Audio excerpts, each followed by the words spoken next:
Stand at the edge of the East River just before dawn, when the light first touches the tops of the towers across the water, and you are looking at one of the greatest stories humanity has ever told in brick, steel, glass, and stone.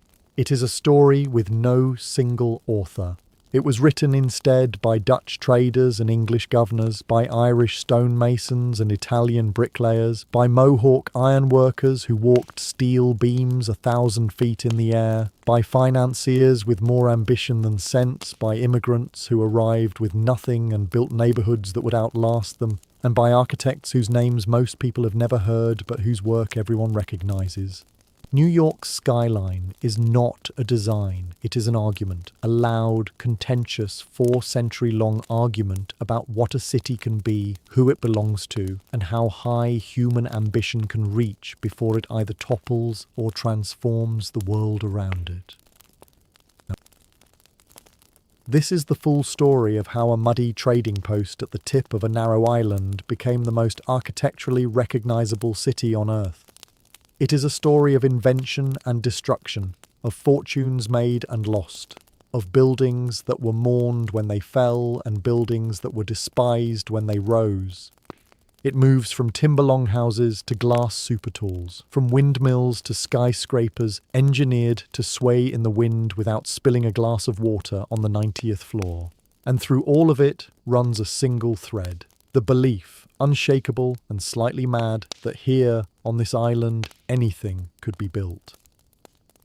Key takeaways. New York's architectural history spans more than 400 years, beginning with Lenape settlements and Dutch colonial construction in the early 1600s.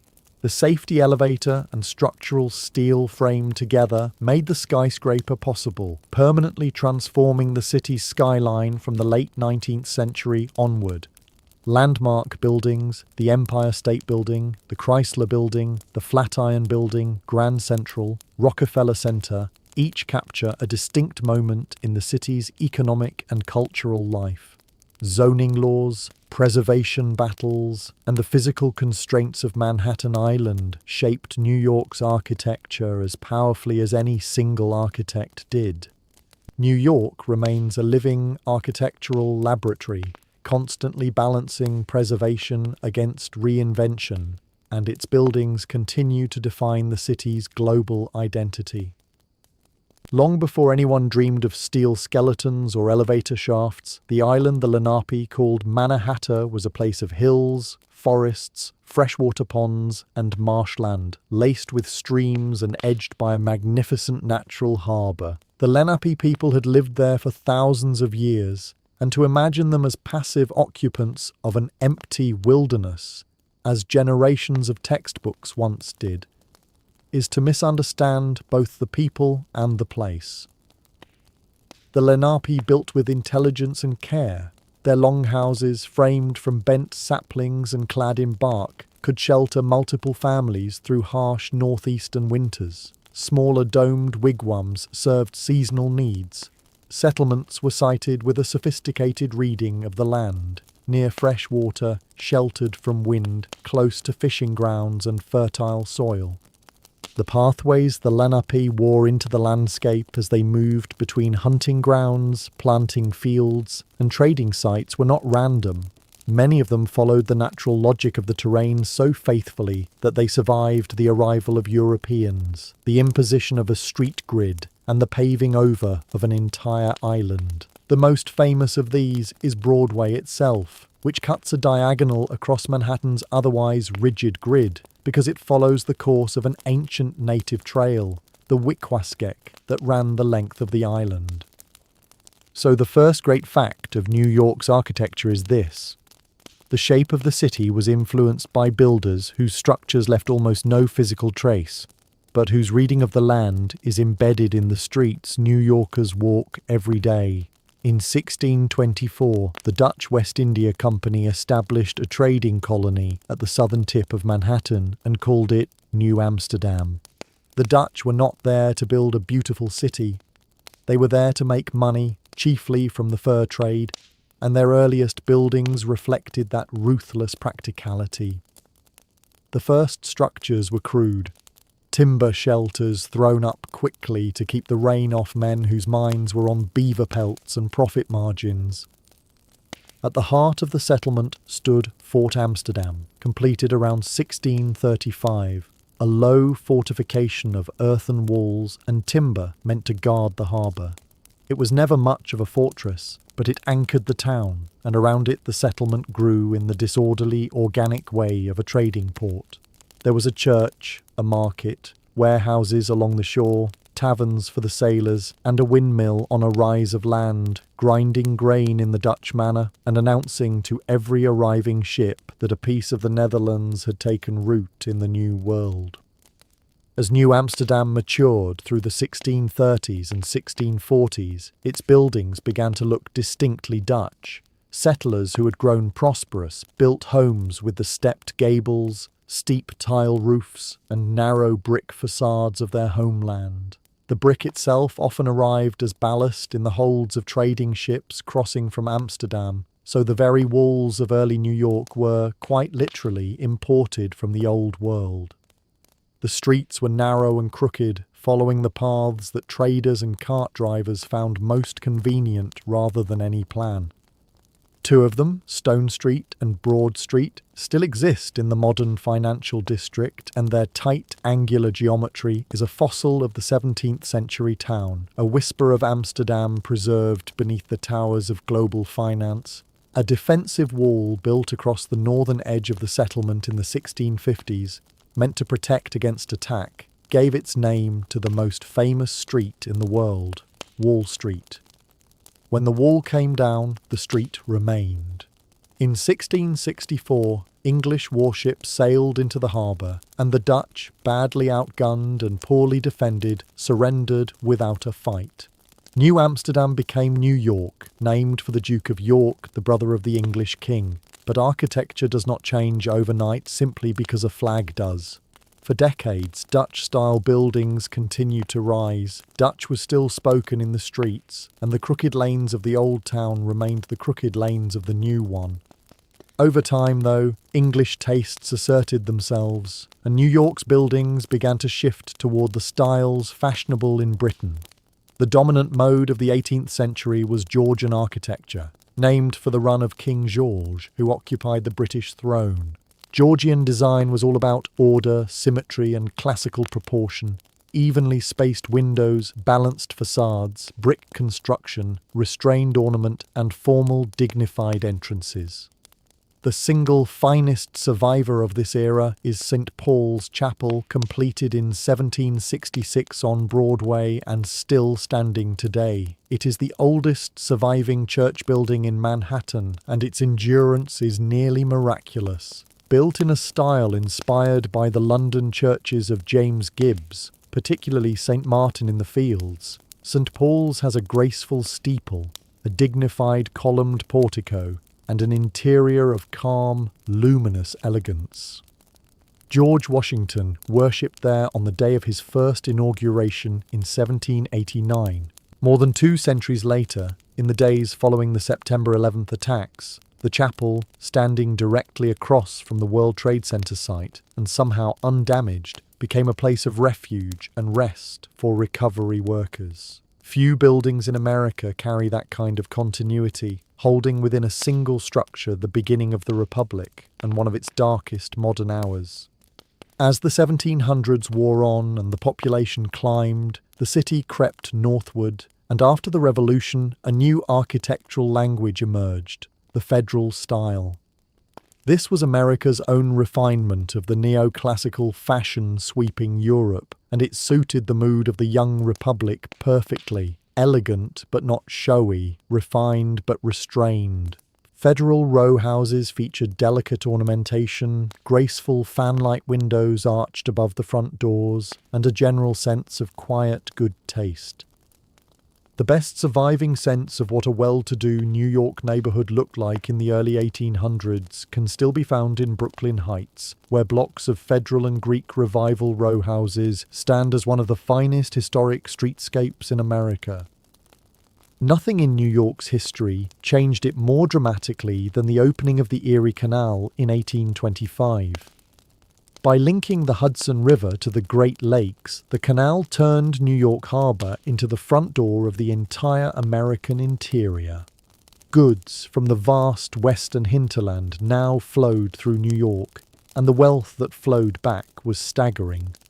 Within a generation, New York surpassed every rival to become the commercial capital of the United States, and its architecture raced to keep up. The city that had numbered a few thousand souls in colonial times swelled toward 1 million by the mid-19th century. A building boom transformed Lower Manhattan. Banks, insurance offices, counting houses, and merchant exchanges rose along Wall Street and Broadway in the Greek Revival style, all massive columns and pediments borrowed from the temples of ancient Athens, a fitting architecture for a young democracy that imagined itself the heir to Greek and Roman ideals. Federal Hall, rebuilt in the 1840s on the site where Washington took his oath, remains the grandest Greek Revival monument in the city, its Doric columns radiating the seriousness of self-government. Then came one of the most distinctly American architectural innovations of the age, cast iron.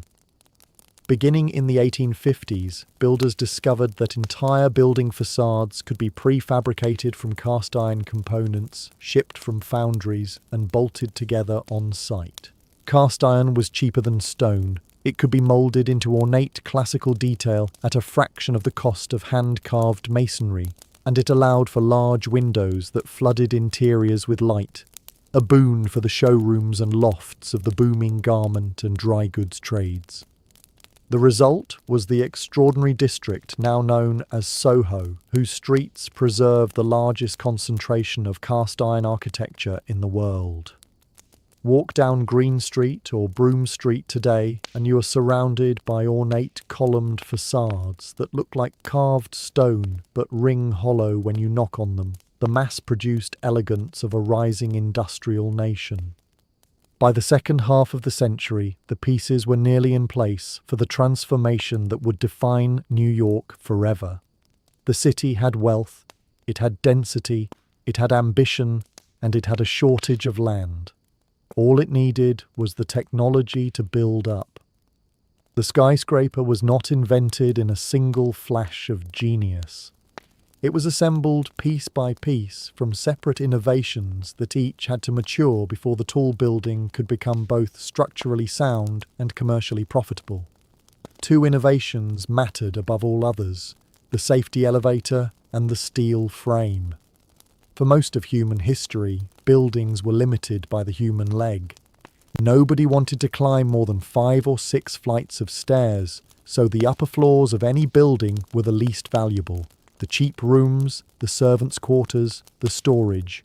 The elevator existed before the 19th century, but no one trusted it because if the cable snapped, the cab plummeted.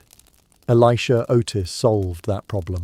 In 1852, he devised a safety brake that would automatically grip the guide rails and halt the cab if the hoisting cable failed. 2 years later, at the Crystal Palace Exposition in New York in 1854, he staged one of the great marketing stunts in industrial history. He rode a platform high above a crowd, then ordered the rope cut. The crowd gasped, the platform dropped a few inches, and stopped.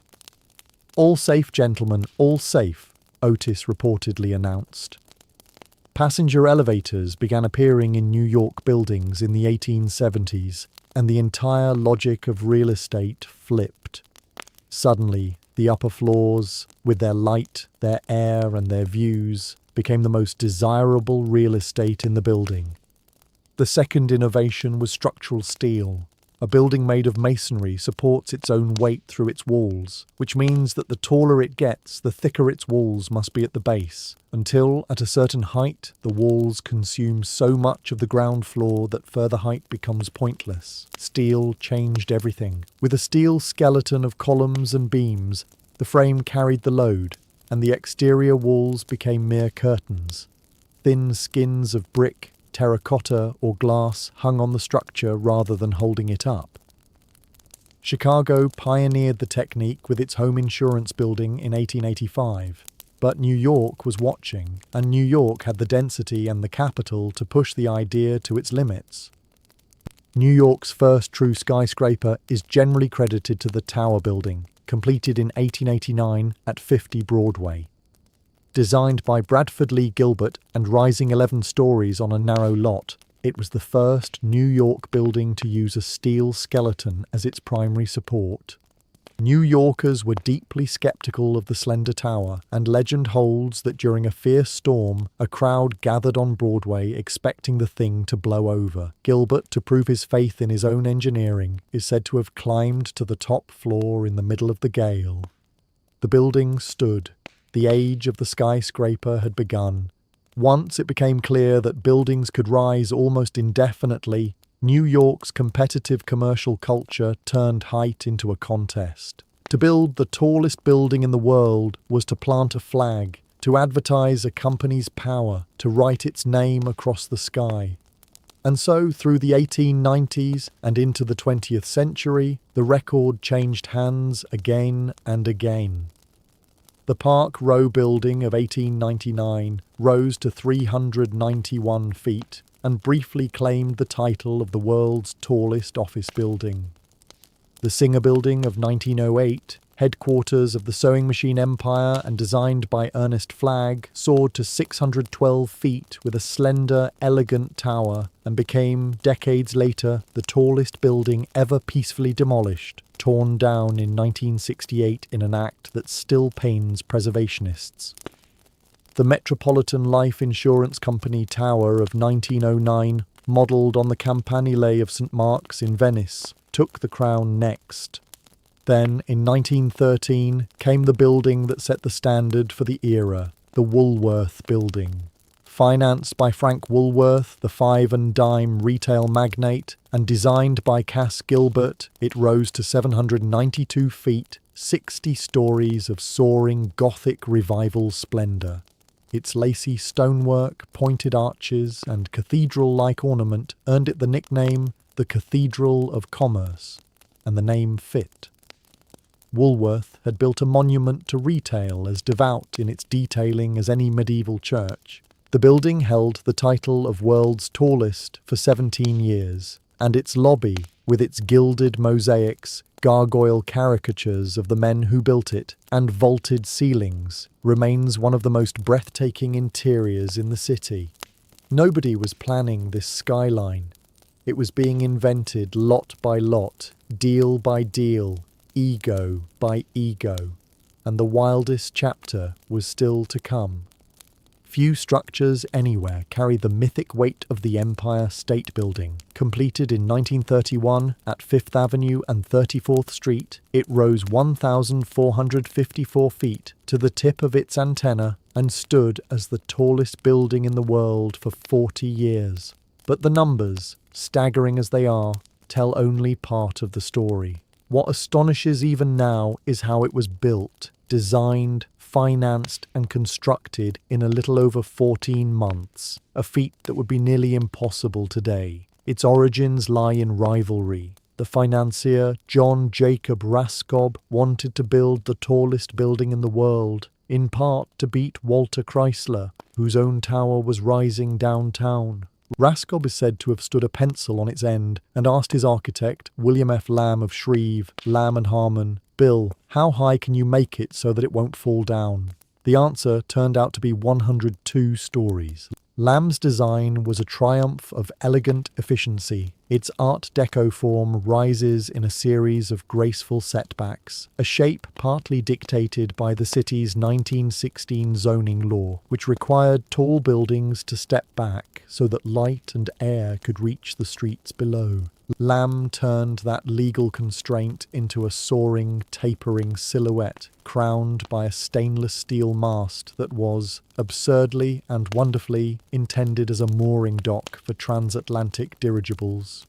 Airships never did tie up there, the winds were far too violent, but the mast completed the building's needle-like profile and became the base for its broadcast antenna. Construction began on March 17, 1930, just months after the stock market crash had plunged the country into the Great Depression. The timing was disastrous for business. For years, the tower stood so empty that New Yorkers mocked it as the empty state building. But it was oddly perfect for construction. Labour was cheap and desperate, materials were plentiful, and the men worked at an almost unbelievable pace. At the peak, the frame rose 4.5 stories a week. 10 million bricks were laid. 60,000 tons of steel were riveted into place. 6,400 windows were installed. Much of the most dangerous work, walking the naked steel beams high above the street, was done by Mohawk iron workers from the Kanawaki Reserve near Montreal, men famous for their composure at lethal heights. The photographer Louis Hine climbed the rising frame to document them, and his images of workers perched casually on beams a quarter-mile above the pavement remain among the most iconic photographs ever taken. Astonishingly, given the scale and speed of the project, the official death toll was remarkably low for the era. President Herbert Hoover opened the building on May 1st, 1931, pressing a button in Washington that switched on its lights. But it was culture, not commerce, that made the Empire State immortal. 2 years later, a giant ape climbed it in King Kong, clutching an airplane at its summit, and the building entered the world's dreams. It has been the backdrop of countless films, the setting of romances, a beacon lit in the colours of holidays and causes and mourning. It stopped being merely a building and became, quite simply, what people around the world picture when they picture New York. If the Empire State Building is New York's most famous skyscraper, the Chrysler Building is the one New Yorkers love most. Completed in 1930 at Lexington Avenue and 42nd Street, it is the definitive masterpiece of American Art Deco, a building so joyful and so confident that it seems to embody the entire optimism of the machine age. Walter P. Chrysler, the automobile magnate, wanted a monument not just to his company, but to himself and to the industrial civilization that had made him rich. He hired the architect William Van Allen, and together they entered one of the most dramatic races in building history. Their rival was a tower going up at 40 Wall Street, designed by Van Allen's former partner, H. Craig Severance, and the two men were locked in a very public duel for the title of world's tallest. Van Allen won it with a trick worthy of a magician. Secretly, inside the building's crown, workers assembled a 185-foot stainless steel spire in sections. When the downtown rival topped out, confident of victory, Van Allen gave the order. In a single operation lasting about 90 minutes on October 23, 1929, the spire was hoisted up through the top of the building and bolted into place, thrusting the Chrysler Building to 1,046 feet. Instantly, the tallest structure ever built by human hands, and higher than the rival that had thought it had won. The triumph lasted less than a year before the Empire State surpassed it, but the Chrysler Building never lost its hold on the imagination. Its crown is unforgettable, a series of radiating, sunburst arches sheathed in gleaming Nirosta stainless steel, punctuated by triangular windows, catching and throwing the light differently at every hour of the day. And the ornament is pure exuberance. Great steel eagles, modelled on Chrysler hood ornaments, jut from the corners high above the street. Stylized winged radiator caps decorate a lower setback. Friezes of hubcaps and abstracted automobiles wrap the tower. The lobby, lined in African and Moroccan marble beneath a vast ceiling mural celebrating transportation and human industry, is one of the most beautiful rooms in the city. In a 2005 poll of architects, the Chrysler Building was named America's favourite building, proof that speed, height and beauty were never enemies in the mind of its maker. Not every iconic building conquers by height. The Flatiron Building, completed in 1902, is beloved not because it is tall, but because of its shape. its sight, and the strange magic it works on everyone who sees it. Designed by Daniel Burnham of Chicago, the building fills a wedge-shaped lot where Broadway slices diagonally across Fifth Avenue at 23rd Street. The result is a triangular tower that tapers to a rounded prow just 6 feet wide. A building that seems, from certain angles, less like a structure than like the bow of a great stone ship steaming up the avenue. At 285 feet and 22 stories, it was genuinely tall for 1902, though it would soon be dwarfed by the towers of the financial district. Burnham dressed its steel frame in limestone and terracotta, organised in the classical Beaux-Arts manner into base, shaft and crown, richly ornamented with pilasters, garlands and mouldings. The photographers came almost immediately. Alfred Stieglitz and Edward Steichen captured it in rain and mist and evening gloom, and their images made it an icon before it had aged a decade. And then there is the legend of 23 Skidoo. The building's peculiar triangular shape funneled strong winds down toward 23rd Street, and those gusts, so the story goes, would lift the long skirts of the women passing by. Young men reportedly loitered on the corner hoping for a glimpse of ankle, and the police who shooed them away supposedly barked 23 Skidoo. Why, a phrase that entered American slang as a way of telling someone to clear off. Whether entirely true or half folklore, the story is inseparable from the building, which was named a New York City landmark in 1966 and remains one of the most photographed structures in the world. New York's greatness in architecture is not only vertical. Some of its finest achievements are the grand public spaces where the city gathers, moves, and mourns. Grand Central Terminal, completed in 1913 and designed by Reed and Stem with Warren and Wetmore, is the most magnificent room in America. Its main concourse, 275 feet long and 125 feet high, is crowned by a vaulted ceiling of deep cerulean blue, painted with the constellations of the winter sky in gold. Light pours through enormous arched windows onto a floor of Tennessee marble, and beneath it, a small city of tunnels, ramps, and platforms moves hundreds of thousands of people a day. In the 1960s, the terminal was threatened with demolition, and the fight to save it, joined by Jacqueline Kennedy Onassis, became a defining battle for the preservation movement and eventually reached the Supreme Court, which upheld the city's right to protect its landmarks.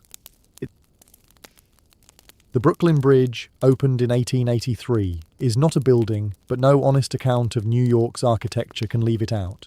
Designed by John Augustus Roebling, who died of an injury sustained during its planning, it was completed by his son Washington Roebling and, crucially, by Washington's wife, Emily Warren Roebling, who mastered the engineering herself and oversaw construction for years after her husband was disabled by decompression sickness.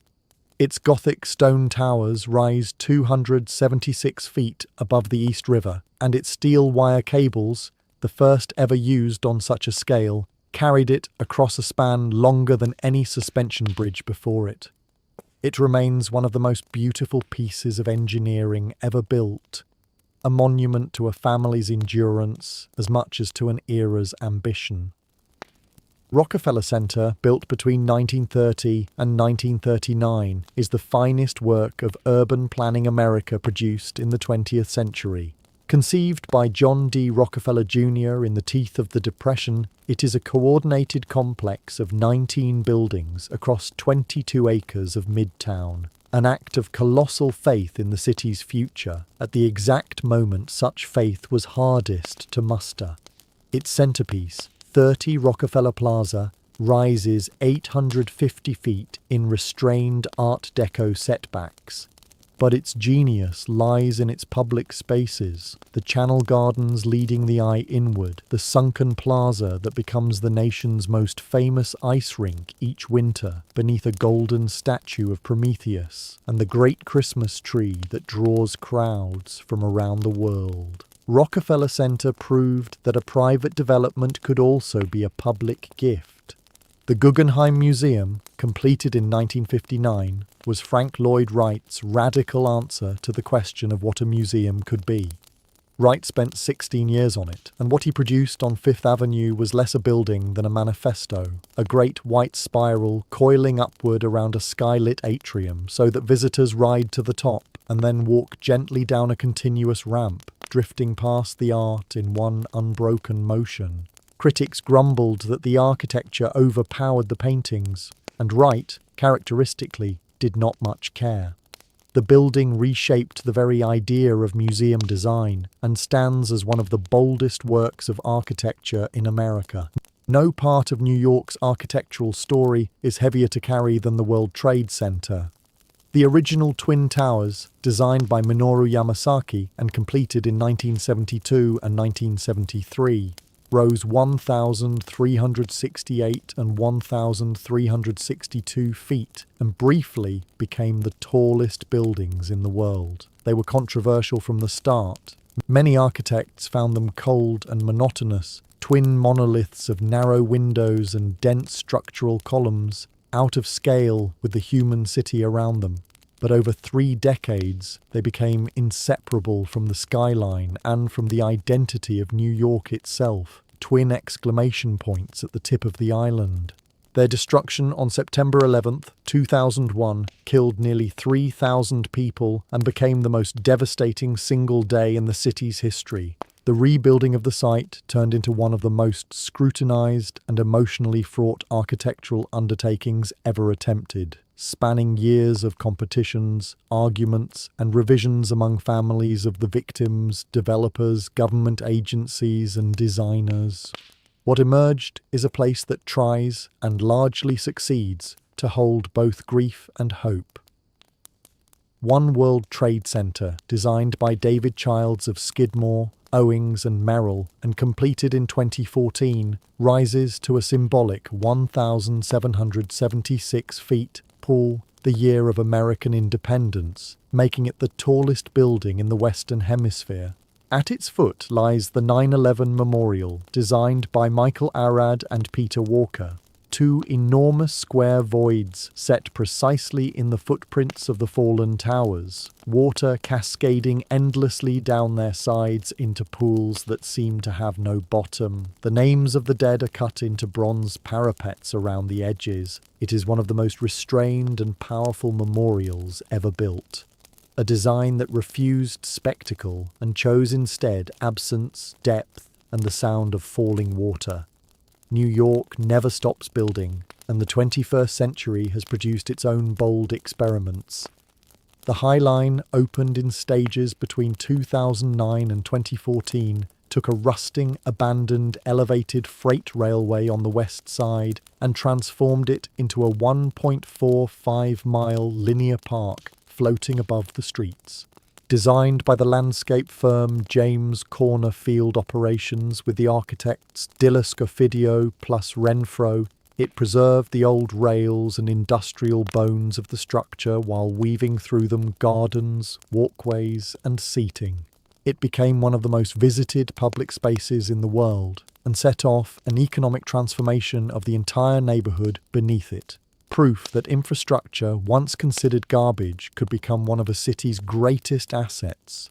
The wave of development the High Line helped unleash crested at Hudson Yards, an entire district built on a platform over active rail tracks on the far west side, the largest private real estate development in American history. At its center sits Thomas Heatherwick's Vessel, a climbable honeycomb of interlocking staircases, alongside a retractable roofed cultural venue and a cluster of glass towers.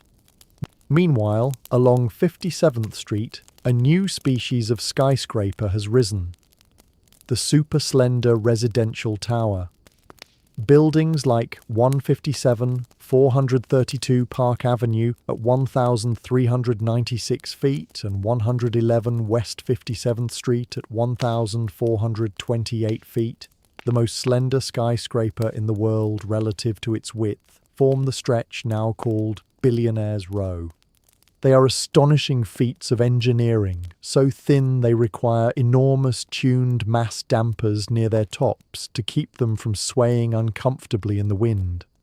They are also lightning rods for controversy. pencil-thin towers casting long shadows across Central Park, built largely as investment vaults for the ultra-rich rather than as homes. They embody, more sharply than any buildings before them, the tension between private wealth and public good that has always haunted New York's skyline. Behind every great skyline stands an invisible architect, the law. New York's buildings look the way they do in large part because of zoning. The 1916 zoning resolution was the first comprehensive zoning law in the United States, and it was triggered by a single building. The Equitable Building of 1915 rose 40 stories straight up from the sidewalk without a single setback, casting a 7-acre shadow across lower Manhattan and blocking light and air from every building around it. Office workers in neighbouring towers complained that they had to keep their lamps burning at noon. Property values on the shaded blocks slumped. The city realised, almost too late, that if every developer built the way the Equitable Building's owners had, Manhattan would become a permanent canyon of darkness, its streets sunless trenches between sheer cliffs of masonry. The response was the 1916 zoning resolution, and its central idea was elegantly simple. As a building rose, it had to step back from the street. The taller you wanted to go, the more you had to pull the upper floors inward so that a slice of sky remained visible from the sidewalk and some daylight could still reach the ground. Above a certain point, if a tower occupied only a quarter of its lot, it could rise as high as its owner dared. The law did not dictate a style, it dictated a shape, but shape in architecture is everything. Out of that legal formula came the single most recognizable silhouette in the history of the American city, the wedding cake skyscraper, rising in tiered setbacks like a ziggurat, growing narrower as it climbed. Architects did not fight the constraint, they embraced it, and in the hands of gifted designers, the setback became a source of drama and beauty rather than a limitation. The delineator, Hugh Ferris, produced a series of charcoal drawings in the 1920s, imagining the towers the new zoning would produce, brooding, massive, stepped mountains of stone glowing out of darkness. And those visionary images shaped how an entire generation of architects thought about the vertical city. The Empire State Building, the setback towers of Wall Street, the great massing of buildings along the avenues of Midtown, all of them speak the grammar the 1916 law wrote. It is one of the rare cases in which a piece of municipal legislation became, in effect, a co-author of a city's artistic identity. For nearly half a century, the wedding cake city held. Then, in 1961, the rules changed again, and the skyline changed with them. By the middle of the 20th century, a new architectural philosophy had crossed the Atlantic and taken root in America. It came out of Europe, out of the Bauhaus in Germany and the theories of Le Corbusier in France, and it argued for something radically different from the ornamented stepped stone towers of the 1920s. The new idea held that buildings should be clean, rational, unornamented, and set free from the crowded street. Glass and steel boxes standing in open space, surrounded by light and air rather than crammed shoulder to shoulder against their neighbours. The old city, with its dense walls of buildings pressing right up to the curb, began to look, to the modernist mind, congested and unhealthy. The 1961 zoning resolution rewrote New York's rules around this new vision. Instead of merely requiring setbacks, the new law introduced a system of incentives. It offered developers a bargain. If you set your building back from the street behind an open public plaza, the city would let you build more floor space than you otherwise could. In the language of the trade, the plaza earned you a bonus of extra floor area. The intention was generous, to open up the crowded grid, to give office workers and passers-by patches of open space, to let sunlight down onto the pavement. The results were profoundly mixed, and New Yorkers still argue about them. On one hand, the law produced some genuinely magnificent buildings, freestanding glass towers rising from clean granite plazas that felt, at their best, like a glimpse of a cooler, more rational future. On the other hand, it produced a great many bleak, windswept, empty plazas, barren stretches of paving that nobody wanted to sit in, offering neither the shelter nor the life of a real street. The dense, continuous street wall that had made walking in New York such a rich experience, shop after shop, doorway after doorway, an unbroken parade of things to look at, was, in some places, broken open and replaced with dead space. The city gained air and lost intimacy. It took decades, and the work of thinkers like Jane Jacobs and later William H. White, whose patient film studies of how people actually use public space revealed why some plazas thrived and others died before the city learned to write better rules. But the 1961 resolution had already stamped its logic onto the skyline. The stepped wedding cake gave way to the sheer glass slab standing in its plaza, and the character of Midtown shifted from the romantic massing of the 1920s to the crisp geometry of the post-war corporate tower.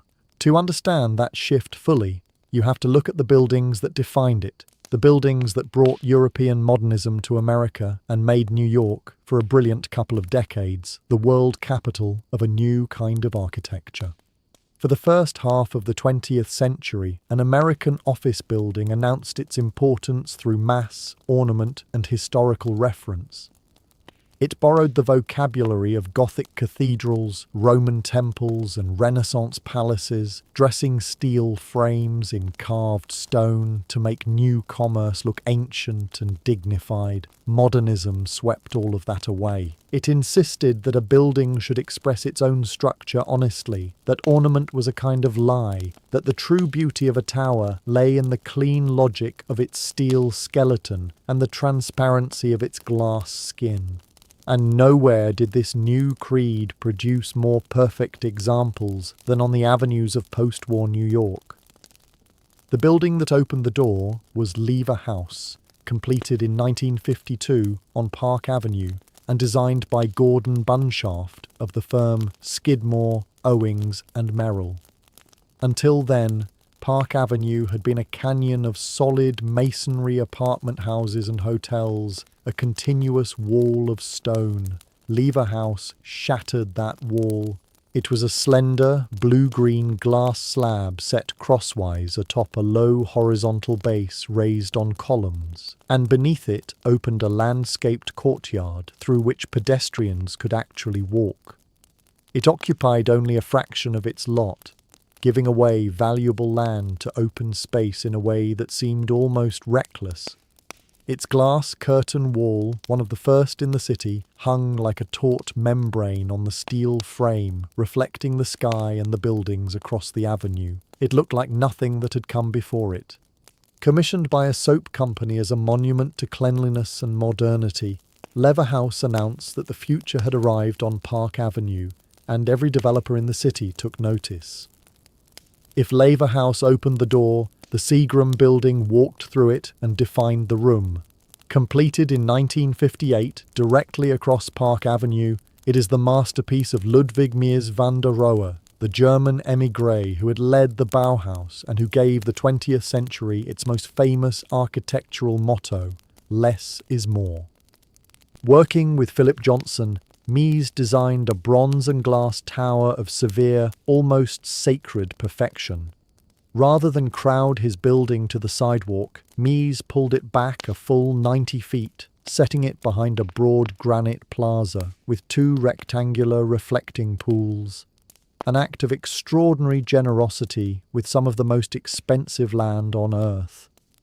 The tower itself is sheathed in bronze that has weathered over the decades to a deep, warm brown, and its structure is expressed through vertical bronze mullions that run the full height of the facade like pinstripes on a banker's suit. The Seagram building is, by common consent, one of the finest skyscrapers ever built anywhere, and its influence is almost impossible to overstate. Its plaza became the model that the 1961 zoning law tried to encourage across the whole city, though few of the plazas that followed came anywhere near its quality. Mies had shown that a tower set back behind open space could be magnificent. Lesser architects and cheaper developers proved over and over in the years that followed that it could also be dreary. But the Seagram building itself never lost its power. To stand in its plaza on a summer evening, watching the bronze tower glow against the sky, is to understand what the modern movement was reaching for at its very best. The third great monument of New York modernism was not a corporate headquarters, but a symbol of the world's hopes after a catastrophic war, the United Nations headquarters, completed in 1952 on a stretch of land along the East River, donated by John D. Rockefeller Jr. The complex was designed by an international committee of architects, a fittingly global effort for a global institution, with Le Corbusier contributing key ideas and the American architect Wallace Harrison coordinating the whole. Its centerpiece is the Secretariat building, a sheer, thin slab of green glass and white marble, one of the first great glass towers in the city, and a deliberate statement that a new, transparent, rational world order would replace the ruins of the old. Beside it, the low, sweeping curve of the General Assembly building, with its gently concave roofline and its shallow dome, provides a human-scaled counterpoint to the soaring slab. Set in landscaped grounds along the water, flying the flags of every member nation, the UN complex remains one of the purest expressions of mid-century optimism ever built.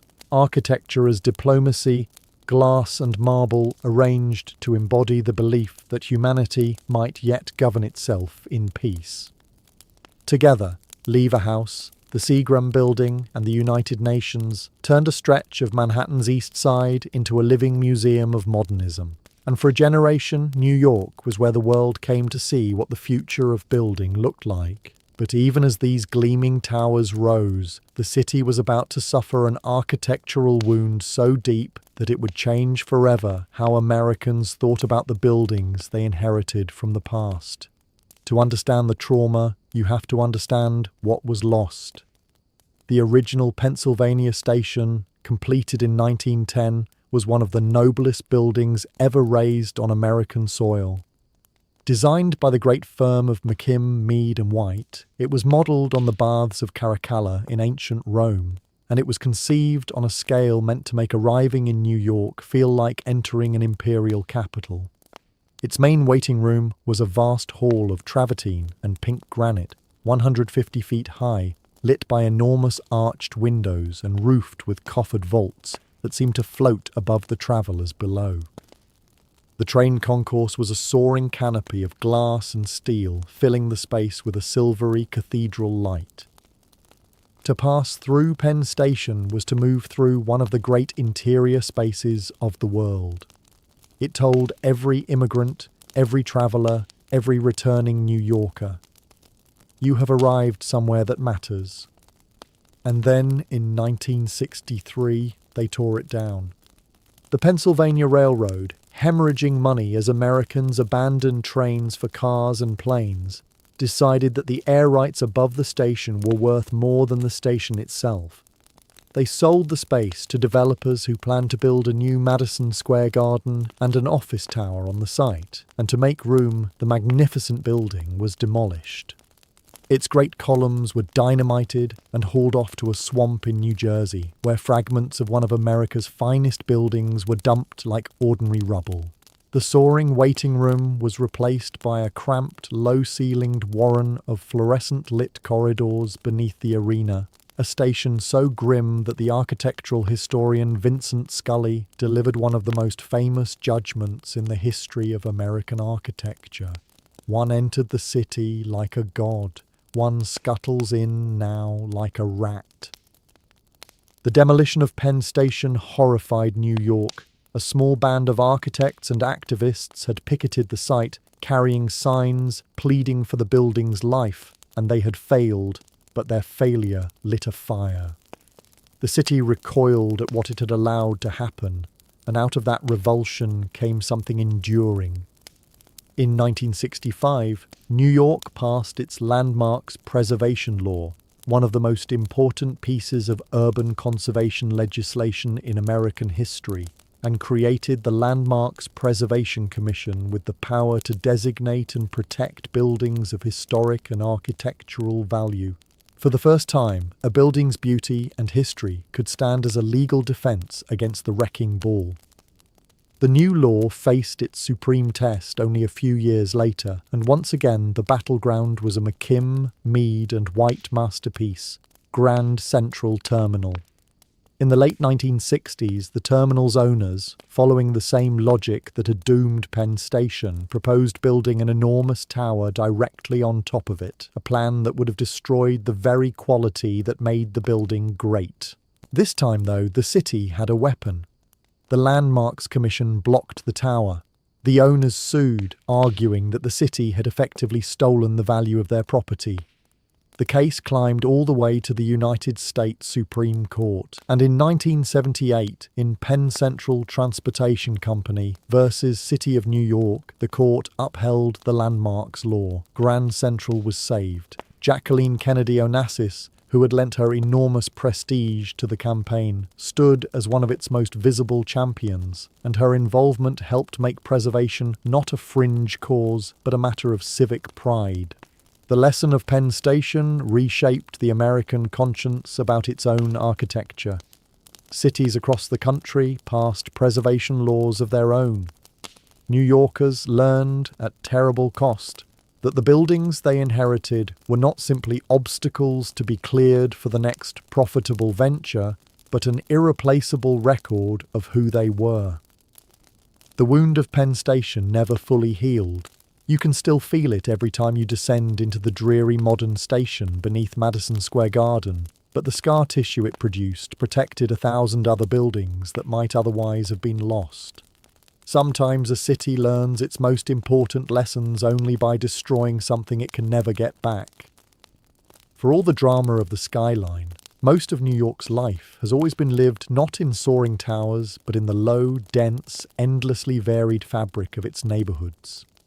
It is here, in the row houses and tenements and brownstones, that architecture stops being spectacle and becomes the shell of ordinary human lives. And the neighborhoods of New York, each with its own character stamped into brick and stone, tell the city's social history as vividly as any monument. Nowhere is that history more concentrated than in the tenements of the Lower East Side. In the decades of mass immigration between the Civil War and the First World War, millions of newcomers, Germans, then Irish, then a vast tide of Eastern European Jews and Southern Italians poured into New York, and they had to be housed somewhere. The answer was the tenement, a narrow, deep building, typically 5 or 6 stories, crammed onto a standard 25-foot wide lot and packed with as many families as physics and greed would allow. The early tenements were appalling. Windowless interior rooms had no light or air. Whole families lived, worked, cooked, and slept in a single room. Sanitation was primitive and disease was rampant. Reformers, above all the photographer and journalist Jacob Riis, whose 1890 book, How the Other Half Lives, forced the comfortable classes to confront the squalor of the immigrant districts, campaigned for change. The result was a series of tenement laws, culminating in the new Tenement House Act of 1901, which required air shafts, windows in every room, and indoor plumbing. The characteristic dumbbell tenement pinched in the middle to create an air shaft between adjoining buildings, and later the more humane courtyard tenements were direct responses to legislation. Architecture once again was being shaped by law, this time in the service of the poorest New Yorkers rather than the richest. Walk the Lower East Side today, and the tenements still stand, their fire escapes zigzagging down brick facades, their ground floors long since converted from pushcarts and sweatshops into bars and boutiques. But the buildings remember. The Tenement Museum on Orchard Street preserves apartments exactly as immigrant families left them, and to step inside is to feel the weight of the millions of lives that began, in this country, in rooms like these. No skyscraper in the city tells a more important American story. If the tenement housed the striving poor. The brownstone housed the comfortable middle and upper middle classes, and it became one of the defining building types of New York. In the second half of the 19th century, whole neighborhoods rose in ranks of these row houses, faced in a soft, chocolate-colored sandstone quarried in New Jersey and Connecticut. The brownstone was tall and narrow, entered up a flight of stone steps called a stoop, with high-ceilinged parlors on the main floor and a warren of rooms above. The stoop was more than a staircase. It was a social institution, a place to sit on summer evenings, to watch the street, to gossip with neighbours, an outdoor room that stitched the private house to the public sidewalk. Brooklyn became the great kingdom of the brownstone. Neighbourhoods like Brooklyn Heights, Park Slope, Cobble Hill and Fort Greene filled with block after block of these dignified, uniform houses, their rhythm of stoops and cornices creating some of the most harmonious streetscapes in America.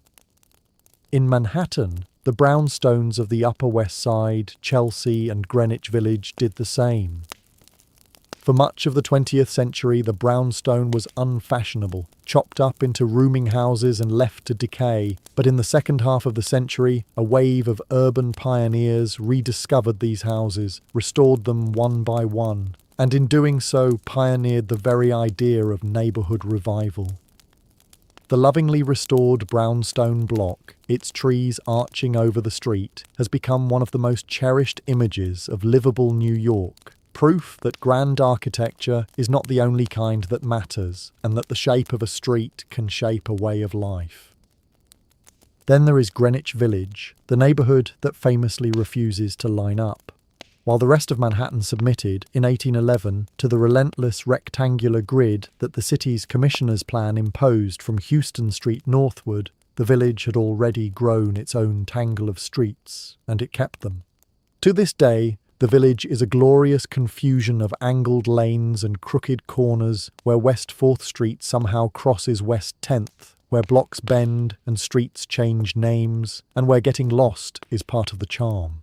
The buildings match the streets, low-scale Federal and Greek Revival row houses, tucked-away mews, hidden courtyards, and quiet corners that feel a world away from the towers to the north. That intimate human scale is exactly why the village became, in the 20th century, the great American incubator of artists, writers, radicals, and bohemians, and why it became the crucible of the modern preservation movement. When the master builder Robert Moses, the most powerful unelected official in New York's history, proposed running a highway straight through Washington Square Park in the 1950s, it was village residents, led most famously by the writer and activist Jane Jacobs, who rose up and stopped him. Jacobs's great book, The Death and Life of Great American Cities, published in 1961, was in large part a defense of exactly the kind of dense, mixed, low-rise, walkable neighborhood that the village embodied, and an assault on the modernist planning orthodoxy that wanted to bulldoze such places in favor of towers and highways. Her ideas, forged in the streets of Greenwich Village, went on to reshape how the entire world thinks about cities. The village did not just preserve its own crooked streets, it changed the philosophy of urban life. North of Central Park lies Harlem, a neighborhood whose architecture and whose cultural meaning are inseparable. Harlem was built up in the late 19th century as an elegant district of handsome row houses and apartment buildings, intended for prosperous white New Yorkers and reached by new elevated and subway lines. But overbuilding and a real estate slump left many of those fine buildings empty, and in the early 20th century, black families, pushed out of other parts of the city by discrimination and drawn north during the Great Migration from the American South, moved into Harlem's brownstones and apartment houses in enormous numbers. What followed was one of the great flowerings of American culture, the Harlem Renaissance of the 1920s, when the neighborhood became the beating heart of black literature, music, and art. The architecture of Harlem provided the stage. The row houses of Strivers Row, properly the St. Nicholas Historic District, a set of elegant buildings designed by several architects including the celebrated Stanford White, housed the neighbourhood's black professional class in surroundings as fine as any in the city. The Apollo Theatre on 125th Street became the most important venue in America for black performers. Great churches, the Abyssinian Baptist among them, anchored the community's spiritual and political life. Harlem's buildings were not, for the most part, radically innovative in their design. They were the same brownstones and apartment houses found across New York, but their meaning was transformed by the community that filled them, proving that architecture takes on the significance of the lives lived within it. A row house is just a row house until history happens inside it. Cities are shaped by forces: money, law, geography, migration. But they are given form by individuals, by the imaginations of the men and women who put pen to paper and decided what the buildings would actually look like. New York owes its particular grandeur to a remarkable succession of architects, each of whom left a mark that the city still wears. No firm did more to give New York its air of imperial dignity around the turn of the 20th century than McKim, Mead and White. Founded by Charles Follen McKim, William Rutherford Mead, and Stanford White, the firm dominated American architecture in the decades on either side of 1900, and it worked in a lush, confident, historically grounded style, drawing on the Italian Renaissance, on ancient Rome, on the classical tradition, that perfectly suited a nation newly rich and eager to look as established as the old capitals of Europe. This was the American Renaissance, and McKim, Mead and White were its high priests. Their gifts to New York were extraordinary. They built the original Pennsylvania station, that lost Roman masterpiece. They built the villaed houses on Madison Avenue, a set of brownstone mansions arranged like an Italian palazzo around a courtyard, now incorporated into a hotel. They built the Washington Square Arch, the graceful marble triumphal arch that anchors the foot of Fifth Avenue and marks the entrance to Greenwich Village. They built the elegant Brooklyn Museum, the campus of Columbia University, with its great domed low library, and the original home of the Morgan Library, a jewel box of Renaissance perfection built to house the treasures of the financier J.P. Morgan. Wherever the firm worked, it brought a sense of proportion, richness, and permanence that raised the whole architectural ambition of the city. Stanford White, the most flamboyant of the three partners, was as famous for his life as for his work. A brilliant, charming, dissipated man, he designed not only buildings but interiors, furnishings, picture frames and the whole glittering setting of Gilded Age high society. His life ended in scandal and violence in 1906 when he was shot dead at a rooftop theatre atop the second Madison Square Garden, a building he himself had designed, by the deranged millionaire husband of a young woman with whom White had been involved. The murder became the tabloid sensation of the age, the crime of the century, and it fixed White forever in the popular imagination as the very emblem of Gilded Age glamour and excess. But the buildings remain, and they are among the finest the city ever produced. While McKim, Mead and White looked to Rome and Florence, Cass Gilbert looked to the Gothic cathedrals of medieval Europe and asked what would happen if you translated their soaring verticality into a modern steel-framed skyscraper. The answer was the Woolworth Building of 1913, the Cathedral of Commerce, whose lacy stone tracery and pointed arches proved that the tall building could be a work of genuine art and not merely a stack of rentable floors. Gilbert showed a generation of architects that the skyscraper's natural instinct to reach upward could be married to the Gothic style's ancient language of aspiration, and the marriage produced some of the most beautiful towers in the city. The 1920s and 1930s belonged, above all others, to Raymond Hood, the architect who did more than anyone to give New York its Art Deco skyline. Hood had a hand in an astonishing number of the era's landmarks.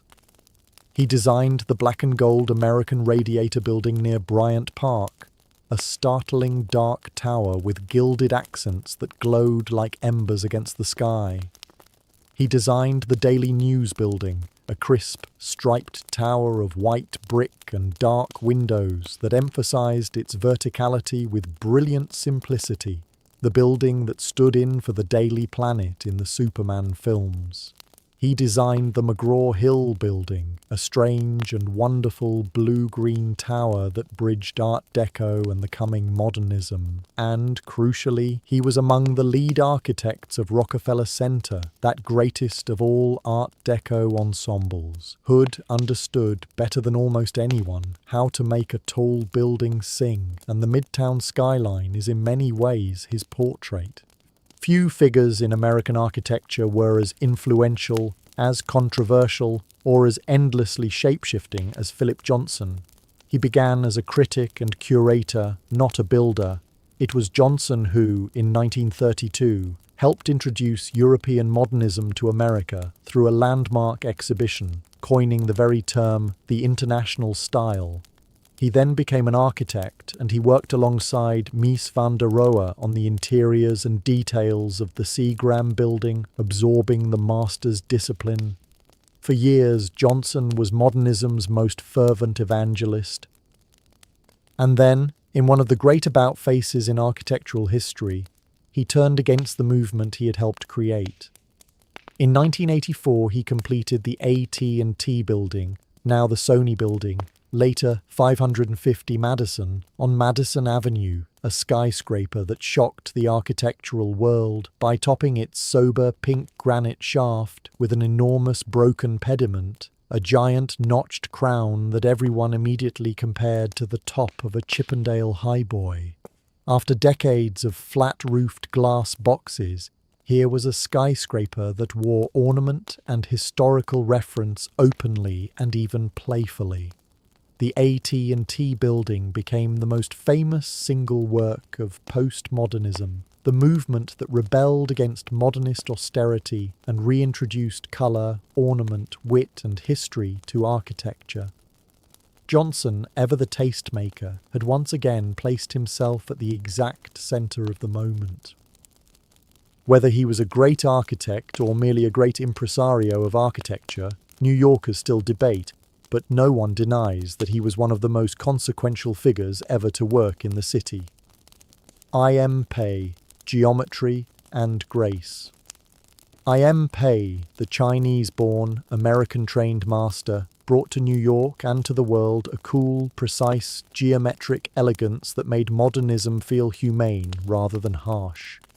Though his most famous works stand elsewhere, the glass pyramid at the Louvre in Paris, the National Gallery's East Building in Washington, Pei left his mark on New York as well, and his sensibility, his love of pure geometric form handled with impeccable craft and set in relation to open space and light, influenced a generation of designers working in the city. His career, spanning more than half a century, demonstrated that the clean lines of modern architecture need not be cold. In the right hands, they could achieve a serene, almost classical beauty.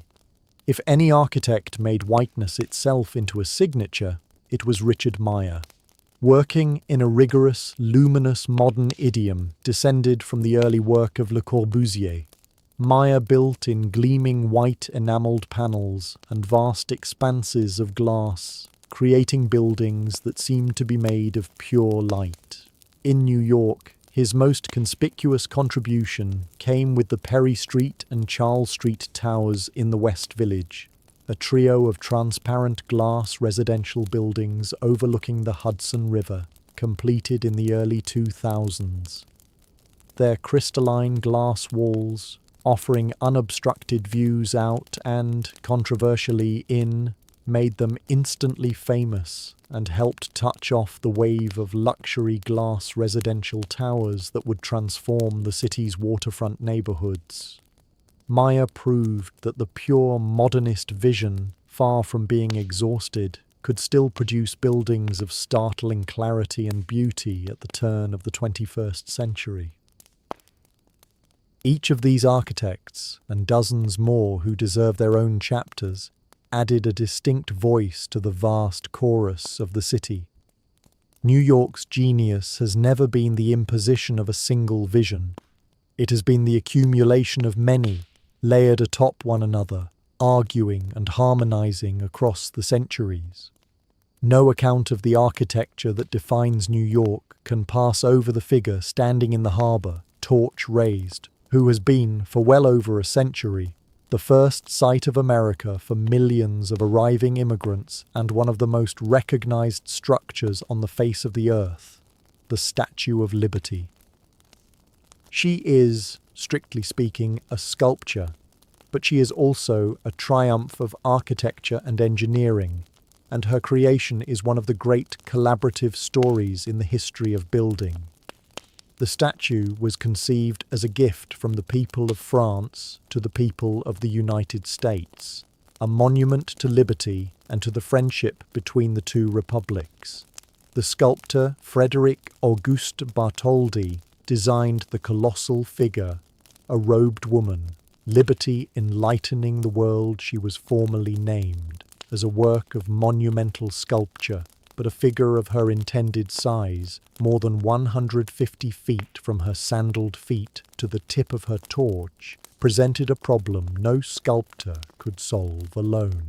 A statue that, tall, standing exposed in the middle of a windy harbour, would tear itself apart under its own weight and the force of the gales, unless something held it together from within.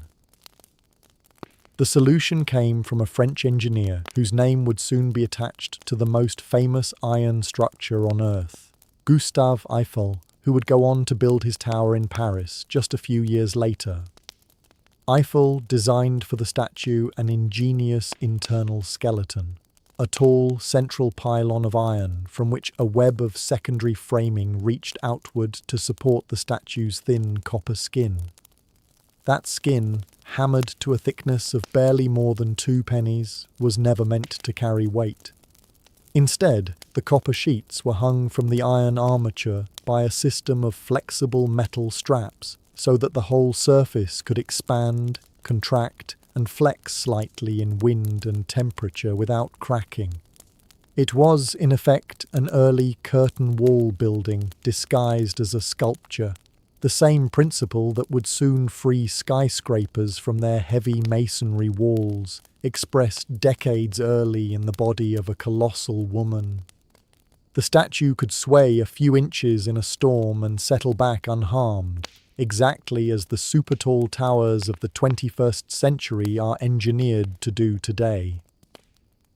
The American half of the bargain was the pedestal, and here the story turns to one of New York's own great architects.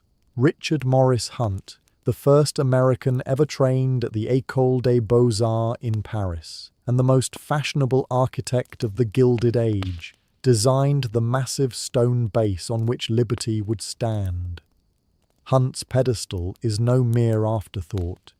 It is a monumental work in its own right, a great truncated pyramid of concrete faced in granite, rising from an 11-pointed star-shaped fort that had guarded the harbour since before the War of 1812. Hunt gave the base a classical dignity, recessed panels, a bold cornice, a severe strength, that grounds the soaring figure above and roots her firmly in the American shore. Getting the pedestal built proved harder than anyone expected. The French had paid for the statue, but Americans were responsible for the base, and the money simply would not come. Congress refused to help. Wealthy New Yorkers dithered. The project stalled, and for a time it looked as though the great copper figure might sit crated in warehouses forever. It was saved by the newspaper publisher Joseph Pulitzer, who launched a fundraising campaign in his paper, The New York World, promising to print the name of every single contributor, no matter how small the gift. Ordinary Americans responded. School children sent pennies, workers sent nickels, and more than 100,000 people gave what little they could.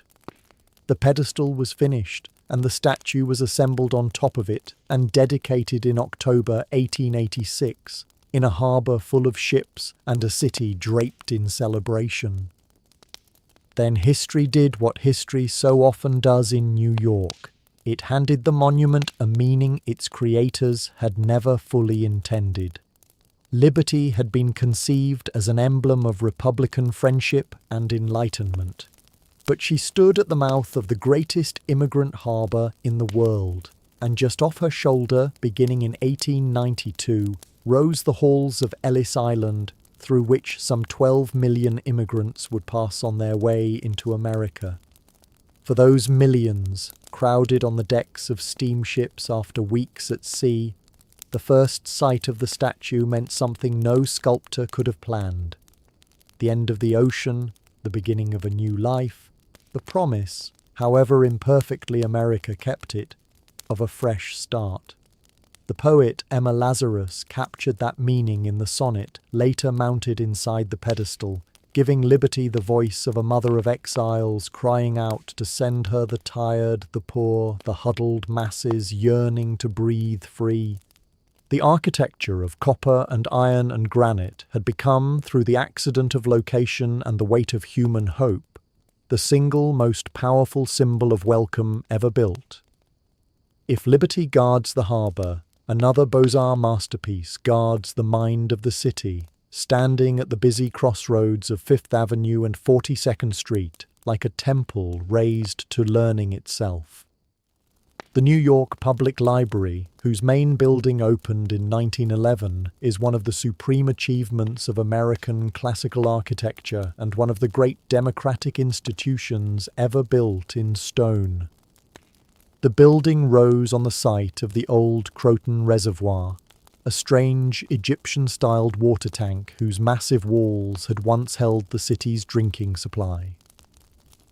In its place, the architects John Mervyn Carrere and Thomas Hastings, partners who had trained, like so many of their generation, at the École des Beaux-Arts in Paris, designed a palace of white Vermont marble in the full flower of the Beaux-Arts manner.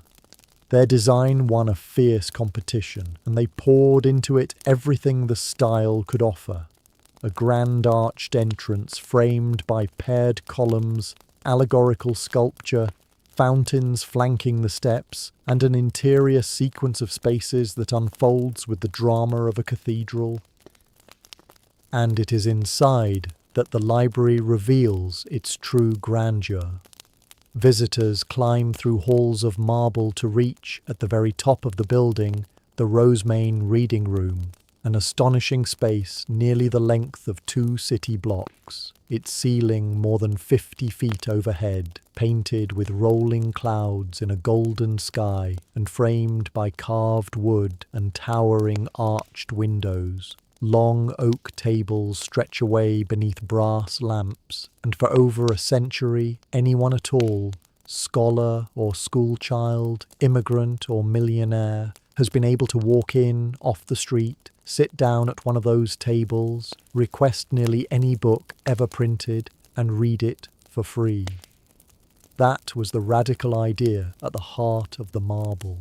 Knowledge as a public right, not a private privilege.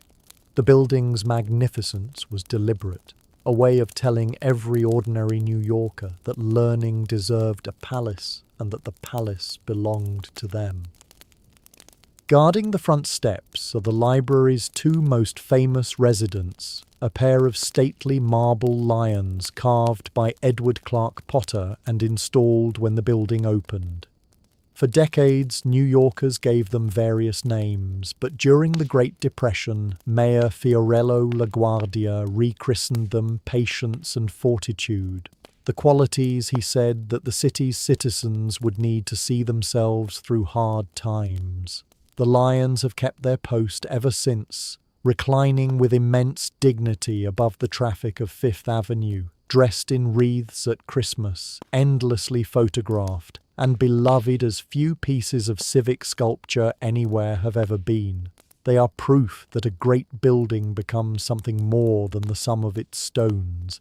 It becomes a member of the family, a fixed point in the emotional map of a city. A Gothic vision on Fifth Avenue, St. Patrick's Cathedral. A few blocks north of the library, rising in a burst of pale spires between the glass towers of Midtown, stands the most improbable and moving contrast in all of New York. St. Patrick's Cathedral, a full-blooded Gothic revival church that looks as though it had been lifted whole from medieval France and set down amid the commerce of Fifth Avenue. When ground was broken in 1858, the choice of site seemed almost absurd. The location was then far north of the built-up city, out among the farms and open lots, and critics scoffed at the folly of building an enormous cathedral in what felt like the middle of nowhere. But Archbishop John Hughes, the fiery leader of New York's Catholics, understood something his critics did not. The city was racing northward, and the church he was building was not merely a place of worship, but a statement, a declaration that the Catholic immigrants of New York, above all the Irish who had poured in fleeing the famine and who were so often despised and shut out, had arrived, had endured, and would raise on the city's grandest avenue a monument as fine as anything the Protestant establishment could build. He called it, defiantly, the People's Cathedral.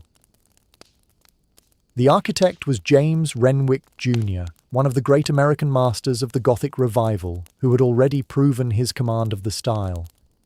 For St. Patrick's he drew on the great cathedrals of Europe, particularly the pointed, soaring Gothic of France and Germany, and produced a design of white marble bristling with pinnacles, buttresses, and tracery. The Civil War interrupted construction and drained the funds, but the work resumed, and the cathedral was finally dedicated in 1879. Its great twin spires, added a decade later, rose 330 feet into the sky, and were, for a time, among the tallest structures in the city. A church, not a commercial tower, briefly crowning the skyline. Step inside, and the roar of Fifth Avenue falls away. Light filters through stained glass imported from Europe. Marble columns march down the long nave toward the high altar, and the vaulted ceiling lifts the eye upward in the way Gothic architecture has always been designed to do, drawing the spirit toward heaven. The great rose window glows above the entrance. Side chapels and shrines line the aisles. That such a space survives, wrapped now on every side by skyscrapers and shopping, is one of the quiet marvels of New York. The developers came, the towers rose all around it, and still the cathedral holds its ground, its spires answering the steel above with an older and different kind of ambition. It remains the seat of the Archbishop of New York, the setting for the funerals of the famous and the prayers of the anonymous, and one of the most visited churches in the United States. For most of the 19th century, respectable New Yorkers regarded the idea of sharing a building with strangers as something close to scandalous. A proper family lived in its own house, a brownstone, ideally, and the notion of stacking several households one atop another under a single roof smacked of the tenement, of poverty, of European habits that had no place among the American well-to-do. Apartment living was for people who could not afford anything better, and then, in 1884, a single extraordinary building began to change all of that.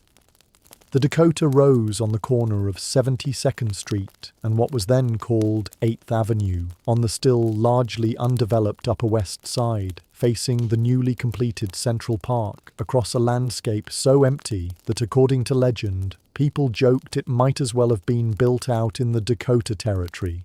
Hence, so the story goes, its name.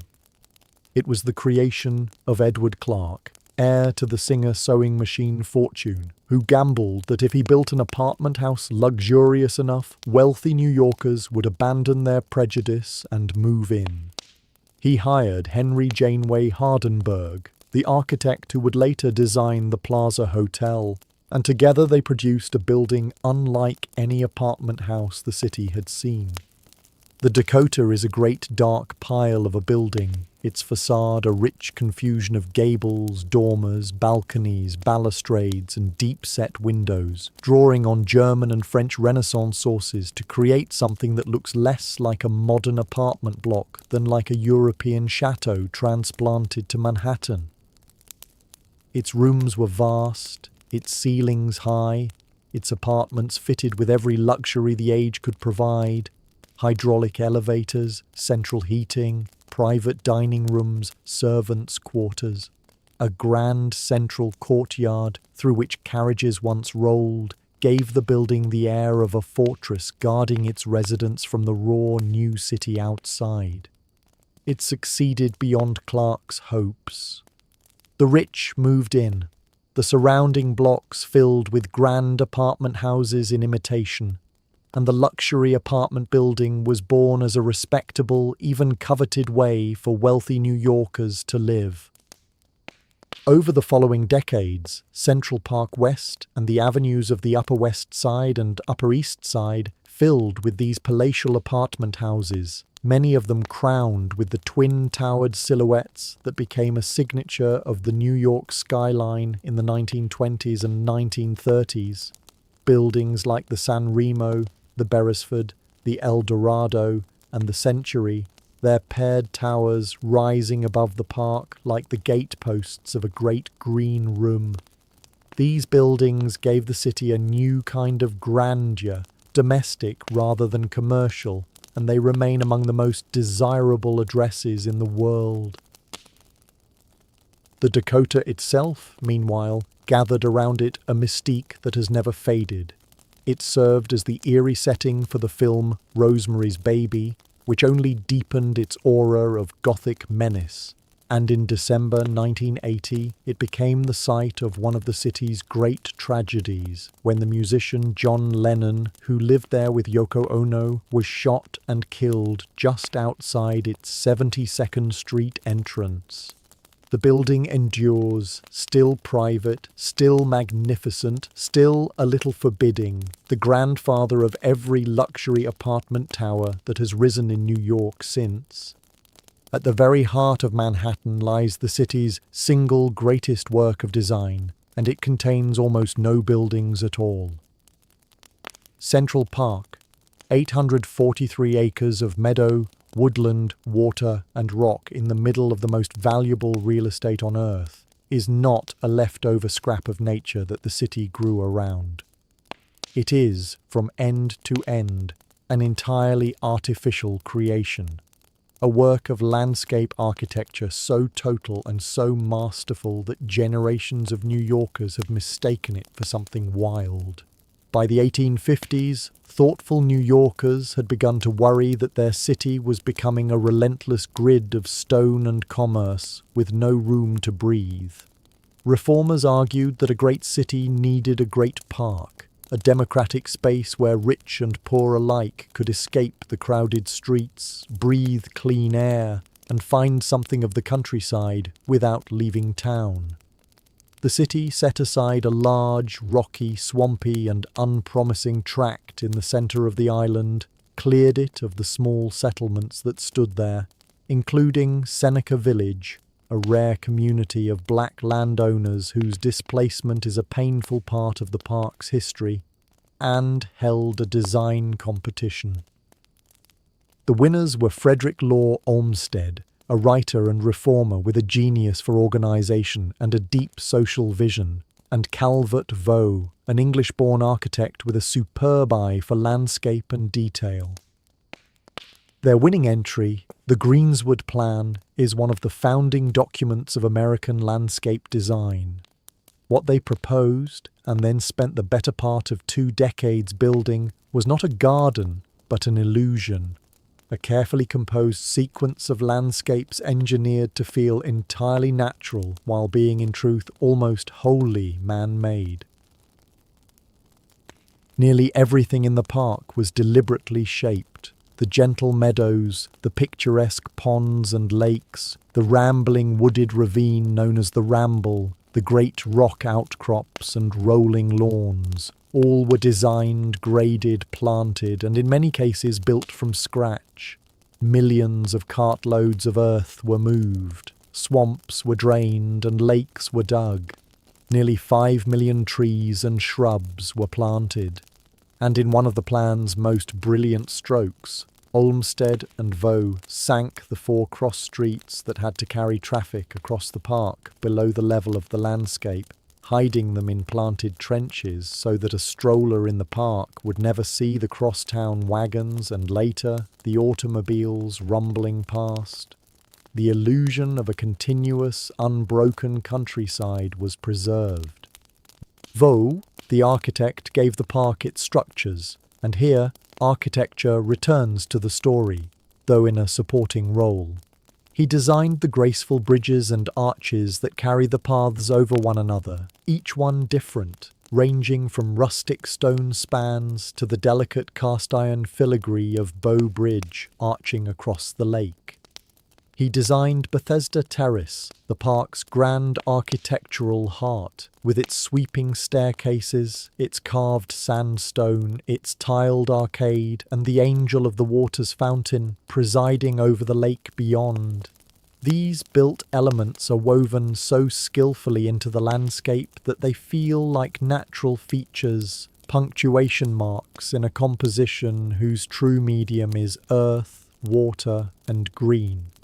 Central Park proved so successful that it launched a nationwide movement, and Olmsted went on to design great parks in cities across the country, becoming the father of American landscape architecture. But his masterpiece remains the one at the center of New York, a place that proves architecture is not only about building up, but sometimes about the profound art of leaving open, shaping, and giving away space so that millions of people forever can find a little room to breathe. For all that the world pictures Manhattan when it pictures New York, the city is in fact 5 boroughs, and the other 4 hold architectural stories every bit as rich as the island at the center. To know New York's buildings only through Manhattan is to read only the first chapter of a much longer book. Brooklyn, had it never joined the larger city in 1898, would today rank among the largest cities in America in its own right, and its architecture reflects that independent grandeur. Beyond the brownstone neighborhoods already described, Brooklyn built civic monuments meant to rival Manhattan's. The great triumphal soldiers and sailors memorial arch at Grand Army Plaza, designed as Brooklyn's own answer to the Arc de Triomphe, the sweeping Beaux-Arts wings of the Brooklyn Museum, and the lush park and boulevard system, Prospect Park and the parkways radiating from it, that Olmsted and Vaux designed as a more ambitious sequel to their work in Manhattan. Coney Island, at the borough's southern edge, gave the world a wholly different kind of architecture. The fantastical, electric-lit fantasy structures of the great amusement parks, temporary dream palaces of towers and domes that burned and rose and burned again, shaping the American imagination of pleasure and spectacle. The Bronx, the only borough on the mainland of the continent, holds one of the city's most surprising architectural treasures along the Grand Concourse, a broad boulevard modelled on the Champs-Élysées and lined with one of the largest concentrations of Art Deco apartment buildings anywhere in the world. Built largely in the 1920s and 1930s, these buildings brought the streamlined ornament, curved corners, colourful mosaics, and optimistic geometry of the Deco age to middle-class family housing, and their preserved facades form a kind of open-air museum of the style. The Bronx is also home to Yankee Stadium and to the sprawling grounds of the Bronx Zoo and the New York Botanical Garden, whose great glass conservatory, a Victorian palace of iron and glass, ranks among the finest structures of its kind in the country. Queens, the largest borough by area and the most ethnically diverse place on earth, wears its architecture differently, less in grand monuments than in the endless varied fabric of its neighbourhoods, where the building traditions of the whole world sit side by side.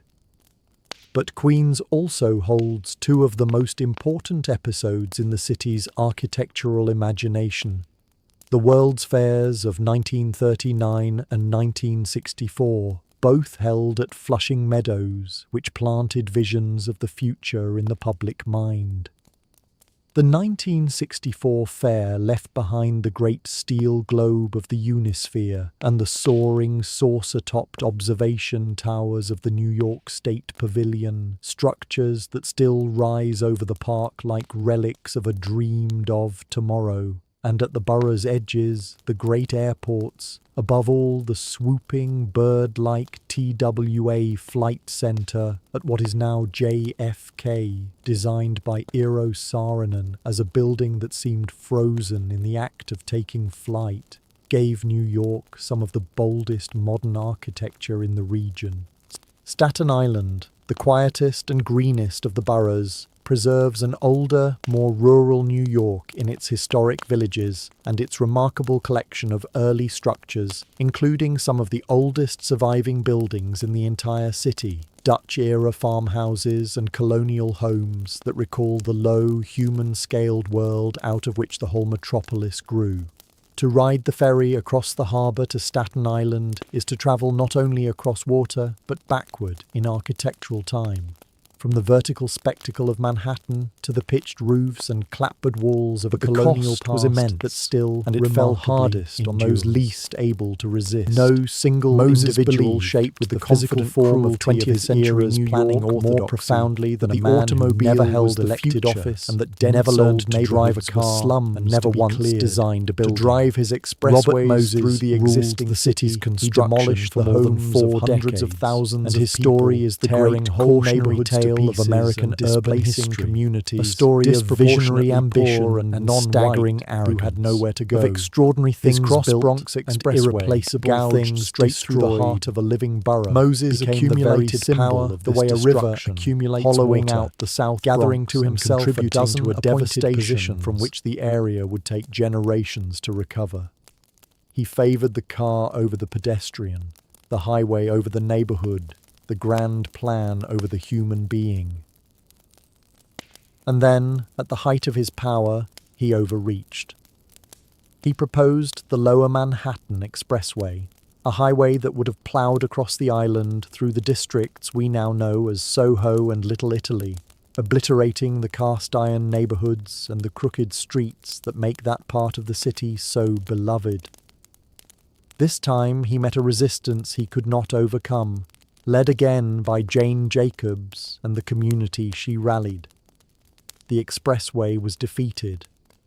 The neighbourhood survived. And the defeat marked the turning of the tide, the moment when the city began to reject the philosophy of demolition and highway that Moses embodied, and to embrace instead the preservation and the human-scaled urbanism that Jacobs championed. Moses left a monumental and deeply divided legacy, a city that would be far poorer without his parks and bridges and beaches, and far richer had he not destroyed so much to build his roads. He is the reminder, written across the whole map of New York, that architecture and planning are never neutral, that the decision of what to build and what to tear down to build it is always a decision about whose city it will be. By the 1970s, the gleaming glass boxes of modernism had begun to feel, to many people, cold, repetitive, and soulless.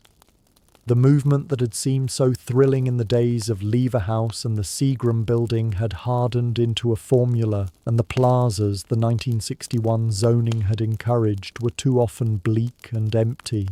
A reaction was inevitable, and when it came, it announced itself loudly on the New York skyline.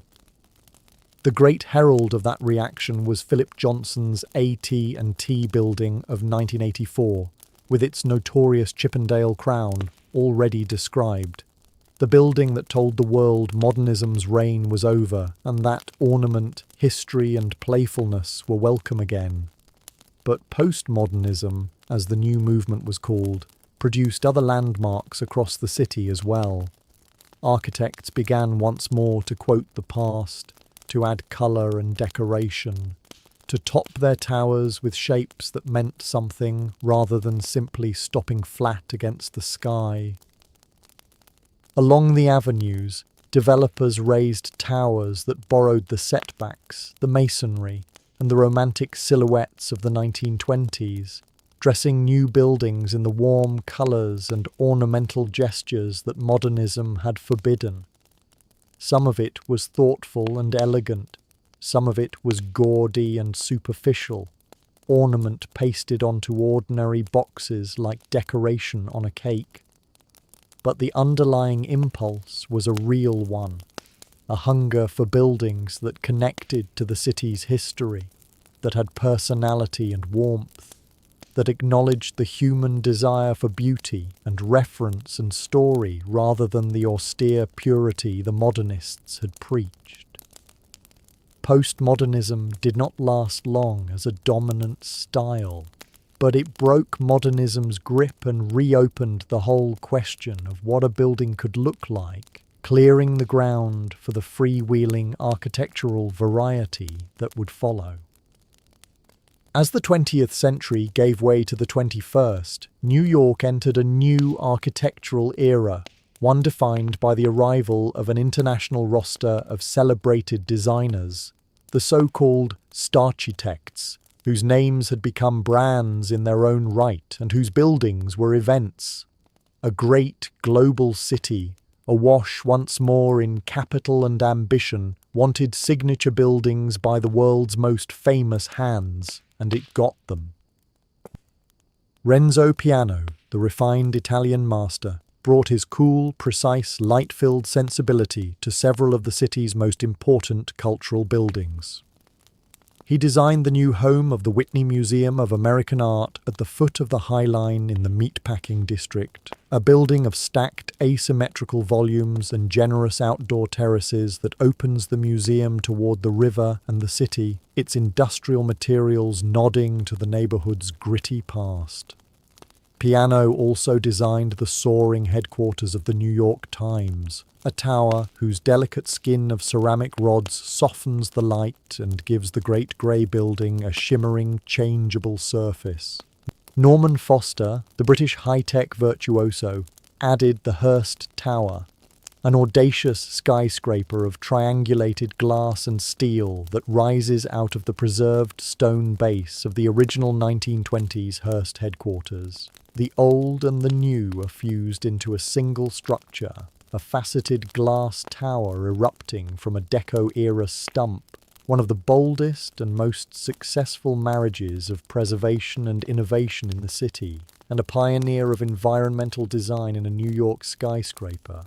And Bjarke Ingels, the inventive Danish architect whose firm became one of the most sought after in the world, brought a playful, form-bending imagination to the New York waterfront. His building VIA 57 West on the far west side solved a puzzle by inventing an entirely new building type, a court scraper, part European perimeter courtyard block, and part American skyscraper that rises from one low corner to a soaring peak, creating a warped pyramid wrapped around a hidden garden. It is unlike anything else in the city, and it captures the spirit of an age in which architects felt free to reinvent the very shape of the tall building. These architects, and many others drawn to New York from around the globe, confirmed the city's enduring role as a stage on which the world's greatest designers wanted to perform. To build in New York was still, as it had always been, to build in the most watched arena in the world. The newest chapter in New York's architectural story is being written in response to the gravest challenge the city has ever faced: the changing climate. The same island geography that made New York rich, its magnificent harbour, its miles of waterfront, its position at the meeting of river and sea, now makes it dangerously vulnerable to rising seas and intensifying storms. And architecture, which for 4 centuries had reached ever upward with little thought for its consequences, has begun to reckon with its responsibilities. The reckoning grew sharper after Hurricane Sandy in 2012, when the harbour rose up and poured into lower Manhattan, flooding subway tunnels, drowning electrical systems, and casting whole neighbourhoods into darkness. The storm made unmistakable what scientists had long warned, that a city built at the water's edge would have to defend itself, and that its buildings and its shoreline would have to change. In response, architects and planners began designing not only flood barriers and resilient infrastructure, but a new relationship between the city and its water. Parks engineered to absorb storm surges, waterfronts reshaped to bend rather than break before the sea. At the same time, the buildings themselves have begun to grow greener. New towers are designed to consume dramatically less energy, wrapped in high-performance glass, powered increasingly by cleaner systems, and certified against demanding environmental standards. Foster's Hearst Tower, with its recycled steel and its rainwater collection, was an early landmark of this movement, and the buildings that followed have pushed further, treating energy and carbon not as afterthoughts but as central problems of design. The city itself has written its climate ambitions into law, requiring its largest buildings, the true drivers of its emissions, to cut their carbon output sharply in the decades ahead. In a city defined by its skyscrapers, the skyscraper has become both the problem to be solved and the laboratory in which solutions are tested. There is a deep and fitting irony here. The very technologies that first let New York defy nature and build toward the clouds, the steel frame, the elevator, the curtain wall, the endless verticality, must now be bent toward a new purpose, not conquering the environment, but living within its limits. The next great New York building will be judged not only by how high it rises or how boldly it announces its owner's wealth, but by how lightly it treads on a warming world. It is the newest constraint in a history full of constraints, and if the past is any guide, New York's architects will do with it what they have always done with the rules imposed upon them: turn the limit, the city that never stops becoming. And so we arrive, at last, back at the water's edge where this story began. Stand again on the Brooklyn side of the East River as the light lifts over the towers and consider what you are actually looking at. Not steel, not glass, not stone. You are looking at 400 years of human wanting, pressed into physical form and stacked against the sky. Every window is a decision someone made. Every setback, every cornice, every soaring spire and humble stoop began as a thought in a human mind and ended as a thing you can touch. The Skyline is the largest autobiography ever written, and it was written by millions of hands. The story that brought us here has no tidy shape, because New York has never had one. It began with the Lenape reading the contours of an island, and it runs unbroken through Dutch traders hauling brick across an ocean, through English governors and federal-era merchants, through the sudden violence of the skyscraper's birth and the reckless, glorious race for the sky. It passes through the Empire State, rising in 14 impossible months, the Chrysler's secret spire punching through its own roof, the Flatiron slicing the air like the prow of a ship. It moves through Grand Central's painted heavens and the Brooklyn Bridge's cathedral cables, through the loss of Penn Station and the hard wisdom that loss taught, through the brownstones and tenements where the real life of the city was always lived. It carries the weight of Robert Moses's bulldozers and Jane Jacobs's stubborn defense of the ordinary street.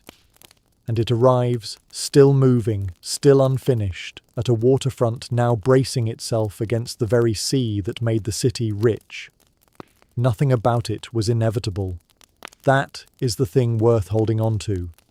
There was no master plan, no single guiding hand, no destiny that decreed a muddy fur trading post would become the most recognizable skyline on Earth. New York was built the way a coral reef is built, one small, stubborn addition at a time, each generation constructing atop the accumulated labor of the last, until the whole formed something no single builder could have imagined or intended. The city is a collaboration among strangers separated by centuries, none of whom ever met, all of whom left their mark.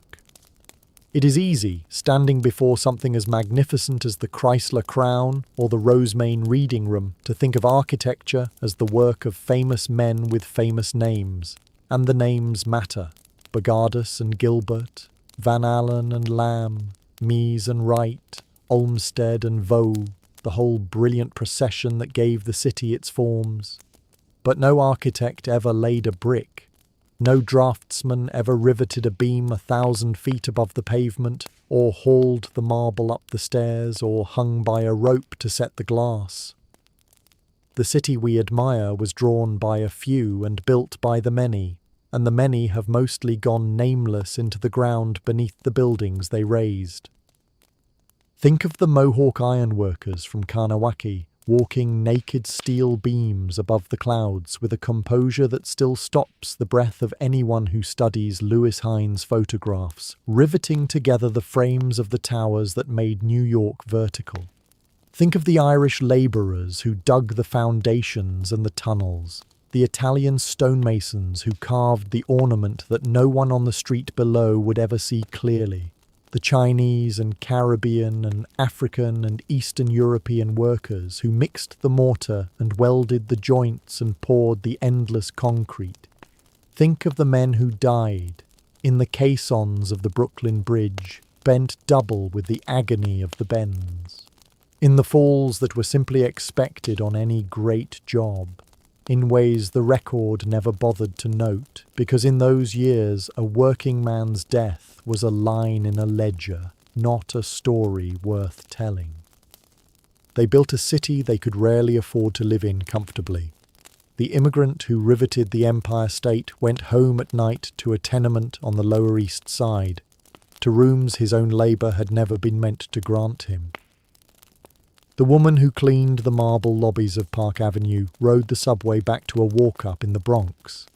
This, too, is the truth of New York's architecture, and no honest telling can leave it out.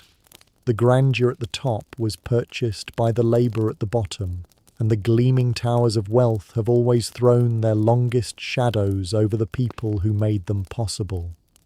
The city is a monument to ambition, yes, but it is also a monument to the ones whose ambition was simply to survive, to feed their children, to buy for the next generation a life a little larger than their own.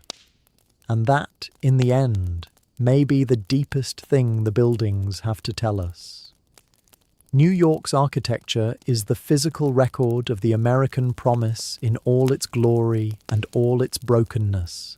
The promise that anyone could arrive with nothing and build something, and the harder truth that the building was never shared out fairly. The skyline is generous and it is cruel. It welcomes and it excludes. It was raised by the huddled masses and it was owned by the few. It is precisely America, rendered in steel and stone and reaching 400 feet into the air. Buildings outlive us. That is their quiet, patient power. A human life is a flicker. A great building is a witness that stands for centuries, gathering into itself everything that happens around it and within it, until it becomes a vessel of collective memory, too heavy for any single generation to lift. St. Paul's Chapel watched George Washington kneel in prayer at the birth of the Republic, and 212 years later it watched exhausted rescue workers sleep in its pews in the smoking aftermath of the tower's fall. The same building, the same walls, holding the beginning and one of the darkest hours of the American story within a single unbroken span of time. The New York Public Library's lions have watched the Depression and the war and the recoveries and the reckonings roll past on Fifth Avenue, patient and unmoved, named for the very virtues the city needed to endure. Grand Central has swallowed and released more human lives than any cathedral, generation after generation, passing beneath its painted stars on their way to somewhere, on their way to someone, on their way home. This is why the loss of a great building wounds a city so deeply. When they dynamited Penn Station and dumped its columns in a New Jersey swamp, they did not merely destroy a train station. They amputated a piece of collective memory, erased a room in which millions of arrivals and departures and reunions and farewells had taken place. And New York felt the loss the way a person feels a limb that is no longer there. The pain of that amputation is precisely what taught the city to protect the rest. We learned, at a cost we can never recover, that a building is not only shelter and not only commerce. It is where our lives happen, and when it is gone, a part of us has nowhere left to stand. The buildings remember what we forget. They hold the shape of vanished lives. Walk into a preserved tenement on Orchard Street and you can almost hear the sewing machines, smell the cooking, feel the press of the families who began their American lives in those cramped rooms. Walk down a Brooklyn brownstone block on a summer evening and the stoops still hold the ghost of every conversation that ever unspooled across them. The city is haunted in the gentlest sense, inhabited by everyone who came before, their presence pressed into the very materials of the place. To love New York's architecture is to feel that company, to understand that you are never the first to stand where you are standing, and that you will not be the last. New York has never agreed with itself about anything, least of all about what it should look like. From the very beginning, the city's architecture has been an argument conducted in public, loud, unresolved, and gloriously alive. Should the equitable building be allowed to blot out the sun? The 1916 zoning law was one answer, and the wedding cake skyline was its shape. Should towers stand alone in windswept plazas or knit themselves into the living street? The city tried the first and slowly, painfully learned to prefer the second. Should Robert Moses drive his expressway through the beating heart of downtown, or should the crooked, irreplaceable neighborhoods be allowed to stand? Jane Jacobs and her neighbors gave one answer, and the city we can still walk through is the proof. Should a slender needle of luxury a quarter-mile high be permitted to throw its shadow across Central Park so that the ultra-rich might have a view? The cranes on Billionaires' Row say yes, a great many New Yorkers say no, and the argument, as always, goes on. There is no final verdict, and there was never meant to be one. The genius of New York has always been that it refuses to settle, refuses to become a museum of itself, refuses to decide once and for all what it is. Paris made its choice and froze its skyline in amber. New York keeps tearing pages out of the book and writing new ones, sometimes brilliantly, sometimes badly, always restlessly. The wrecking ball and the crane are as much a part of the city's character as the buildings they destroy and raise. To stand still would be to stop being New York. And now the argument has taken on a new and graver urgency because the water is rising. The harbour that made the city, that carried the Dutch traders and the immigrant ships and the whole engine of commerce that built the skyline, is turning against it. Hurricane Sandy was a warning delivered in flooded subway tunnels and darkened streets, and the warnings will come again, harder. The next chapter of New York's architecture will not be written in the old language of height and wealth and spectacle alone. It must be written in a new one: resilience, adaptation, humility before a climate the city itself helped to change. The steel frame and the elevator once taught New York to defy nature. Now the challenge is to make peace with it, to build a city that can stand with the sea instead of merely against it. It is the hardest constraint the city has ever faced. If 4 centuries of history mean anything, it is that New York's builders have always turned their constraints into their masterpieces, the zoning law into the wedding cake, the wind into the tuned mass dampers that let the towers sway and survive.